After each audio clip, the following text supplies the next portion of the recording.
Voici le nouveau visage des iPhones nommé Dynamic Island. En un regard, vous direz certainement que c'est un design, mais je vais vous expliquer dans cette vidéo pourquoi est-ce que derrière toute cette apparence se cache en fait un très gros aveu d'échec de la part de Apple. Je suis Monsieur Kamps, ici on parle de tech. Donc si vous êtes intéressé par ce contenu, vous vous abonnez, vous lâchez un pouce bleu pour faire grandir la communauté, mais surtout pour regarder la vidéo jusqu'à la fin. Pourquoi est-ce que Apple n'a pas pensé au Dynamic Island depuis de très nombreuses années? On va répondre à cette question dans cette vidéo. Let's go!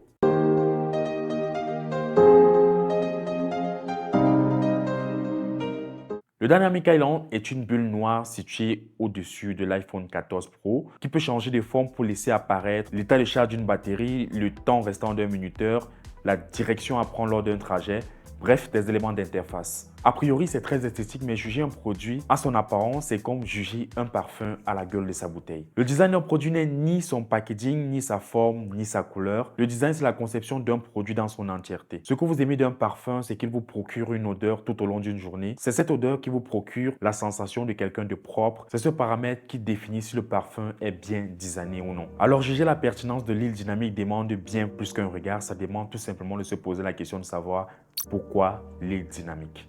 L'île dynamique fait suite à un autre design, celui des iPhone X, dont l'objectif était tout simplement aucun parce qu'il n'y en avait vraiment pas. L'encouche était une conséquence, celle d'une limite technologique de la part de Apple, dont l'objectif était tout simplement de rétrécir les bordures de l'iPhone pour gagner en surface d'écran. Ce qui opposait Apple à deux contraintes de taille. La première était tout simplement l'appareil photo selfie qui ne pouvait être supprimé parce que les utilisateurs en avaient besoin, ou alors être masqué parce que Apple ne sait technologiquement pas le faire. Et la deuxième contrainte était tout simplement Face ID parce que Apple croit fermement en la reconnaissance faciale dont il était pratiquement impossible de supprimer. Ce qui ne les laissait pas vraiment le choix. Deux en réalité. Le premier était tout simplement d'abandonner la possibilité de vouloir rétrécir l'écran ou alors d'essayer de contourner les capteurs de l'iPhone. Apple va choisir la deuxième option qui est tout simplement de creuser les bords des capteurs de l'iPhone pour pouvoir ainsi définir la nouvelle identité de l'iPhone. C'est donc là tout le problème en réalité. La nouvelle identité phare de l'entreprise technologique la plus influente du monde n'a aucune fonction. Au lieu de voir la surface de l'écran, tout le monde ne voyait que l'encoche. Ce qui va faire en sorte que la concurrence, avec les différentes remarques qui ont été faites, va leur permettre aussi de réduire la taille de leurs différentes encoches pour qu'on ne puisse plus la regarder.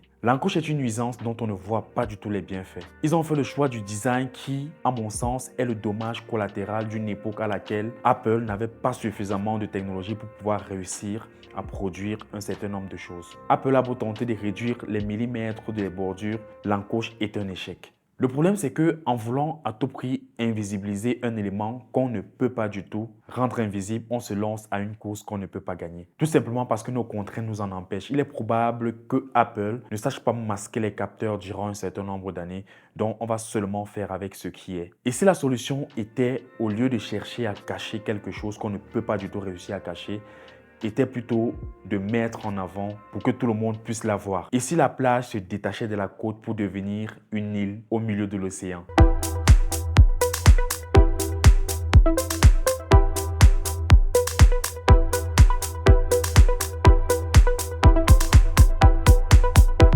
Le Dynamic Island est très banal, il s'agit tout simplement de la même découpe que tout le reste du marché, mais la magie va s'opérer au niveau du logiciel. En se servant de l'écran OLED, Apple peut éteindre les pixels qui se trouvent autour des différents capteurs pour faire une seule bulle qui est tout simplement exceptionnelle, qu'on nomme le Dynamic Island. On aurait pu s'arrêter là tout simplement, mais ce qui était auparavant inanimé reprend vie et a tout un sens. Au lieu de regarder l'encoche qui était inanimée, on a l'impression de regarder un deuxième écran qui est tout simplement un multitâche qui permet de faire beaucoup d'autres choses, comme par exemple avoir le score de son match lorsque tu es en train de regarder un match de foot, l'avancée de ta commande Uber Eats lorsque tu veux prendre un transport ou encore le changement de port lorsque tu es dans un avion. Si on donne une fonction à une contrainte, on oublie que ça en est une. De vue de dessus, une île n'est pas figée. Elle bouge tout au long de la journée pour créer des vagues, des marées. En se servant de l'écran, on peut la faire grandir, rétrécir, se mouvoir pour donner de l'information. Ce qui était auparavant un matériel inanimé prend vie. On ne voit plus l'encoche, on la regarde. C'est pile ce que l'encoche aurait dû être, mais Apple n'a jamais poussé les développeurs à le faire tout simplement parce qu'ils ne voyaient pas ça comme étant une opportunité, mais plutôt comme étant une contrainte. Depuis l'arrivée des iPhone 15, le Dynamic Island n'est plus seulement réservé aux modèles professionnels, mais c'est aussi réservé aux modèles classiques, dont on aura le Dynamic Island sur les iPhone 15, les 16, les 17, etc. Et vous allez l'adorer parce que le Dynamic Island n'est pas seulement beau, mais c'est aussi une leçon de design qui respecte toutes les lois. La première, un design doit être distinctif pour être remarqué.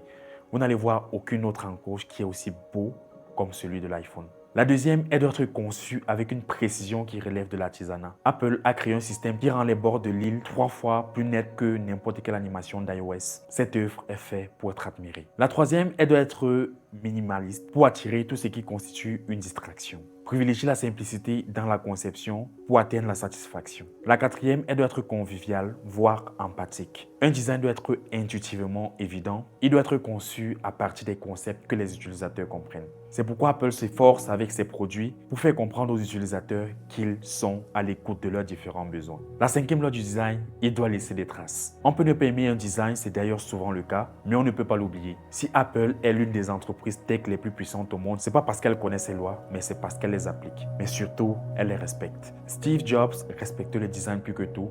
D'ailleurs, ça se ressent encore dans les entrailles de la marque. Le design dicte l'ingénierie et pas l'inverse. Apple est respecté sur le marché parce qu'il n'est pas un constructeur mais un créateur. Apple fabrique des codes, des langages, des emojis en passant par les boutiques physiques qu'ils ont un peu de partout. Partout où Apple passe, il laisse des traces. On pouvait se demander si Apple n'a pas perdu de sa magie avec la disparition de Jobs. Avec le Dynamic Island, on a eu la réponse à toutes ces différentes questions. Je crois qu'avec le Dynamic Island, c'est la preuve que cette magie est toujours dans les entrailles de la marque, surtout dans le respect de la création de l'âme des produits, de l'artisanat, de l'usage du beau, mais surtout de la simplicité. L'encoche n'était pas une mauvaise idée, mais ce n'était pas encore une idée. Pourtant, elle était sous nos yeux depuis 5 ans, mais il faut vivre avec nos échecs pour se rendre compte que ces échecs-là nous font imaginer de meilleures solutions. On n'avait pas du tout la possibilité d'avoir un multitâche sur les iPhones. Aujourd'hui, on a le Dynamic Island qui est considéré comme étant un multitâche. Je vous remercie d'avoir regardé cette vidéo. J'espère que vous a intéressé. Je suis Monsieur Camps. Abonnez-vous à la chaîne si ce genre de contenu vous intéresse. Et surtout, partagez la vidéo. Rendez-vous à une prochaine vidéo. Peace out.